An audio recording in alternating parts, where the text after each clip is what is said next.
Welcome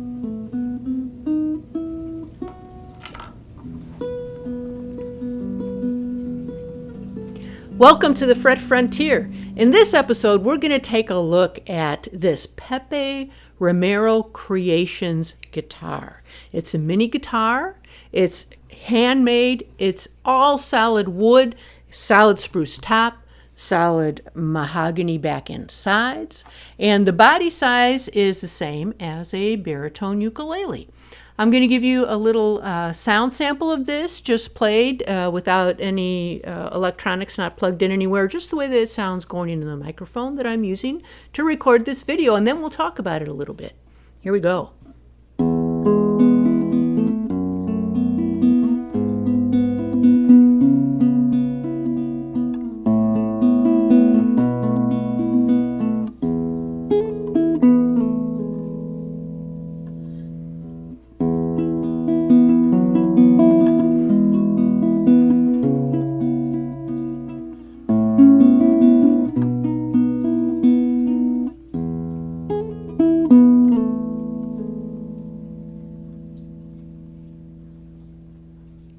That bass note is still ringing out there.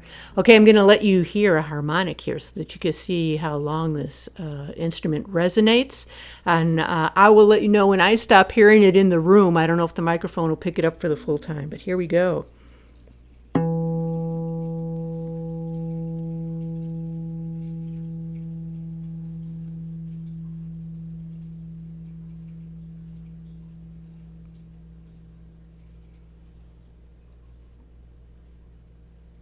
Okay, now it's done. So this guitar is the signature model of Daniel Ho, and I will put a link in the description to Daniel actually demonstrating this instrument and playing one of his wonderful compositions on it. And this guitar is tuned E to E, so that means, you know, even though it's a small mini guitar, it is actually meant to be tuned E to E. And in addition, it can accommodate slack tuning, which is used in Hawaiian music. And that means that these bass strings are going to go even lower. Right now, this is an E, can go down to D and still sound good. And I will, if you go to the Daniel Ho link, you'll hear him play a song in that tuning, and I will demonstrate and show this tuning in a later video. But for now, we'll stay with the E to E tuning, and but that's just one of the specifications that this instrument can accommodate, which is really unusual for an instrument of this size. Okay.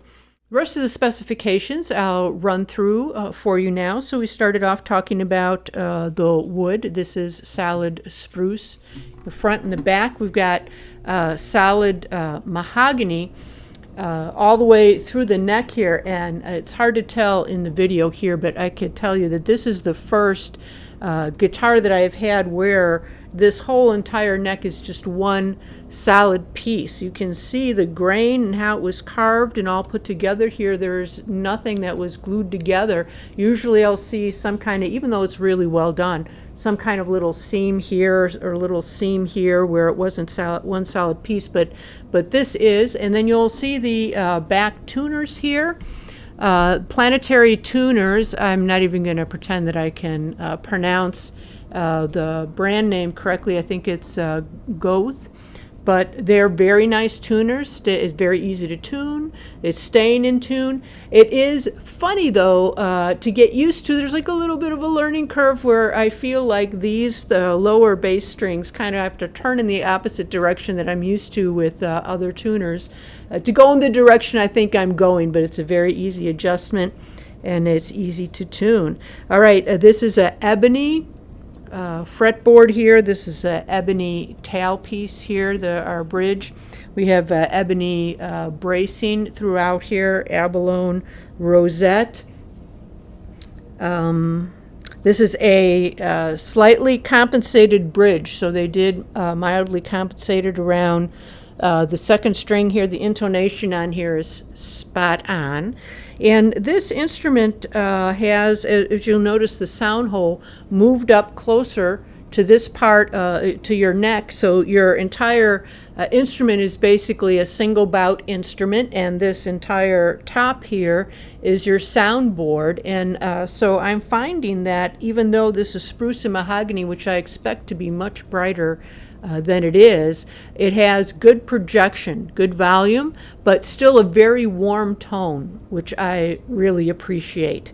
And then in terms of the resonance, when you're playing these open tunings like I did, not open tunings, but open voicings, so we're in E, we're standard tuned, but the voicings that I used for the chords had many open drone strings. Like you notice the second and first string always ringing out, and we're just keeping that constant sound going. And because of the resonance in there, you just hear that delightful dancing around of all those overtones within the body of the instrument in the room when you're playing it. So as a performer on it, it really encourages you to use a lot of dynamics, because you get a real payback for any little change you make while you're playing it. You can hear that difference, and you get all that instantaneous reward of all those beautiful sounds in there coming back to your ear.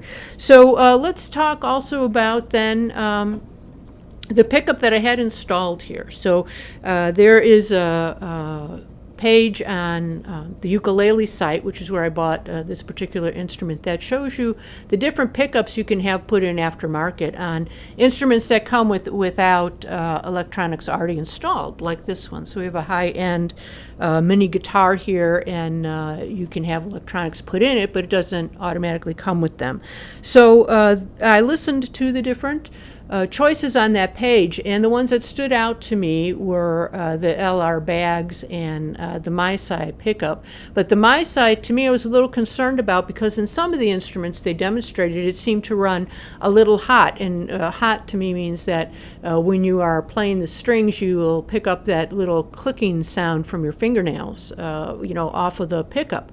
But I listened to Daniel Ho talking about this instrument, and he mentioned in one of his performances that he has the Misi pickup in there. And I did talk to the people at the Hawaii site and the Ukulele site, and they did give me those options, saying that either one of them would sound good in this instrument. So I went with the Misi because it is a rechargeable battery. So you'll notice you're not seeing, I don't know if you can notice there too well, but all you see in there is the beautiful wood of the instrument. There's no extra wires. So I will show you the LR bags quickly here up on the screen.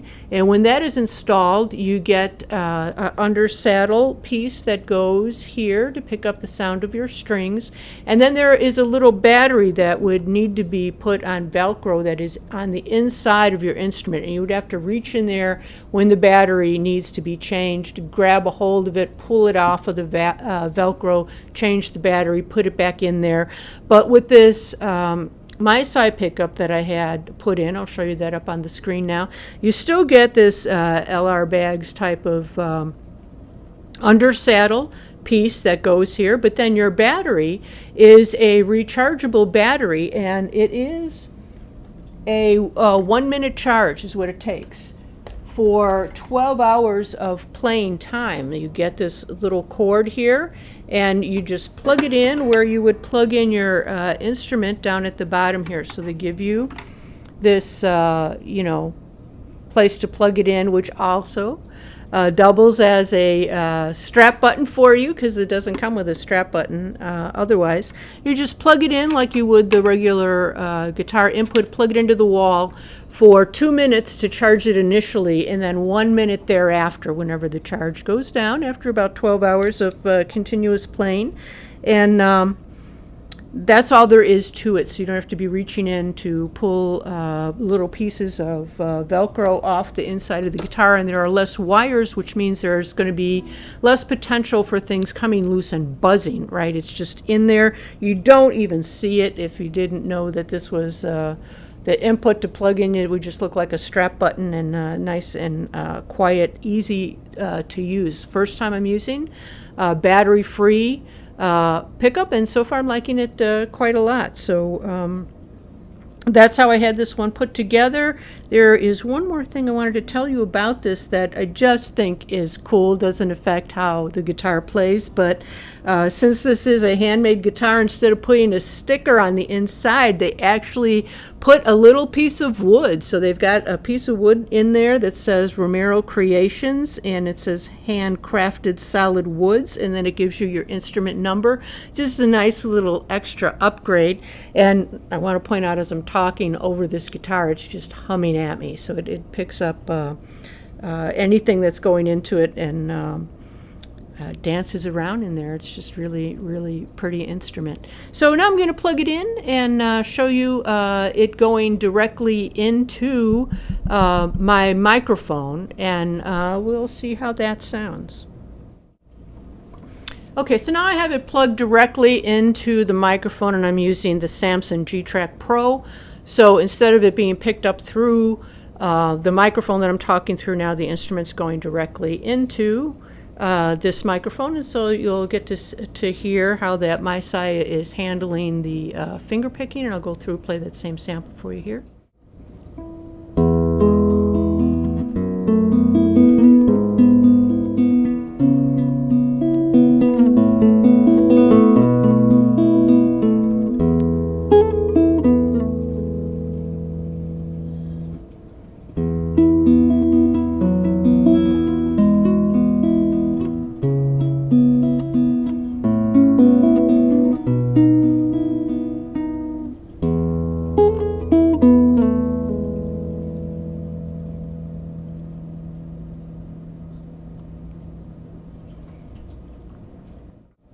Now the last sound sample I'm going to give you is on an actual acoustic amplifier here. So this is the Roland Mobile AC, and I will do a review of that amp separately. I just want to give you an opportunity to hear this Misi pickup in this instrument coming through amplifier, and it sounds pretty good. Now I have this up sitting right next to me right here, and it's up pretty high, so you would normally expect that you're going to get like some feedback and have to fiddle with it, but let's see what happens.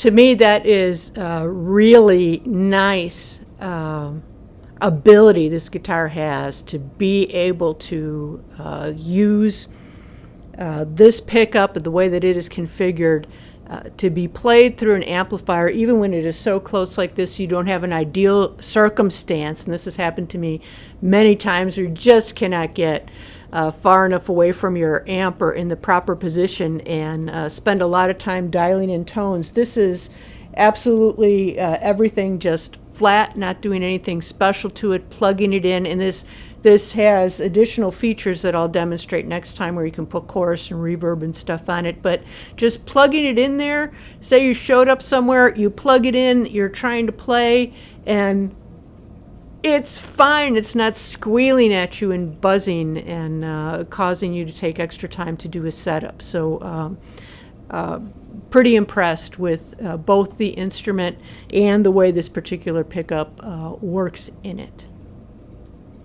Last thing we're going to do here, piece of information that I'll share, is the case that comes with this. So they give you a case that says Romero Creations on it. Romero Creations provides a case for this, and nice, once again, little area to put things in. You can't put like music books in there, but it does have a bit of profile depth that you can put a lot of things in there. Right now I'm going to be storing the cord that goes with my Misi in there, and then also the box for my humidifier. So inside here it is really padded. I'd have to say this is one of the more padded gig bags I've had. It's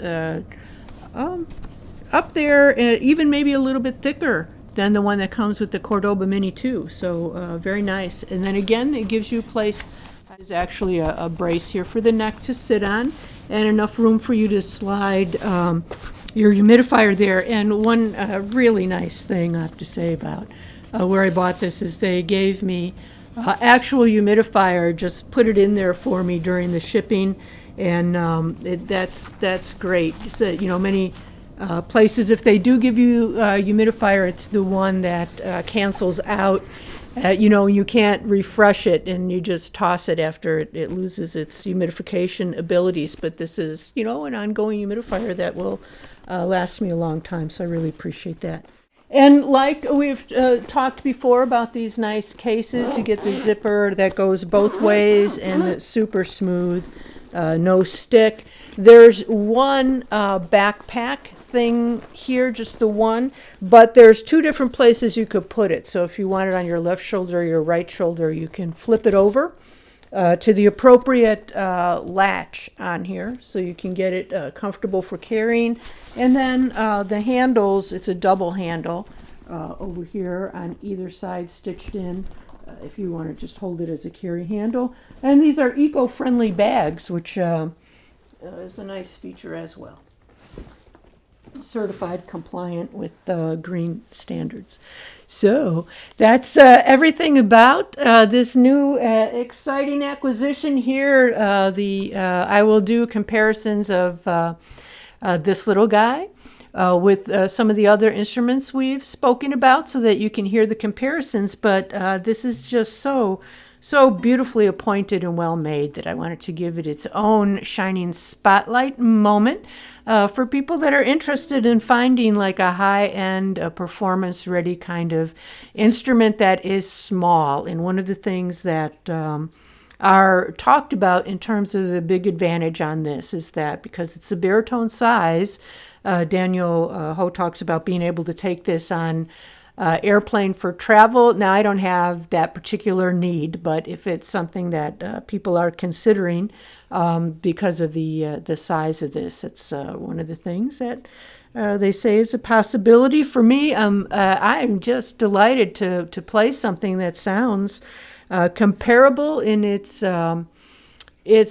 quality of tone and resonance to kind of compete with full-size guitar, classical guitar delight. You know, those overtones in there make those open voicings just really ring. And again, as I'm talking, I don't know if you could tell, but the thing is just talking with me. It's just humming away over here. So I hope you enjoyed hearing about this guitar, and thanks if you stuck with me all the way to the end, because I know I really kind of get into these things. I just really enjoy them, and I hope that you enjoyed hearing this guitar as much as I enjoyed playing it, and that maybe it helped you to decide if this would be kind of instrument you might be interested in.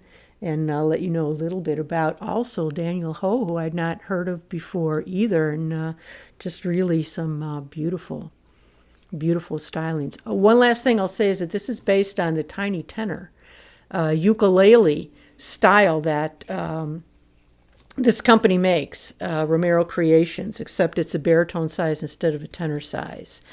So that's why it's a unique style. It's maybe not unique to everybody that's watching this video, but it was unique to me. It's very lute-like, and I really enjoy playing it. Thanks again. I'll see you in the next episode.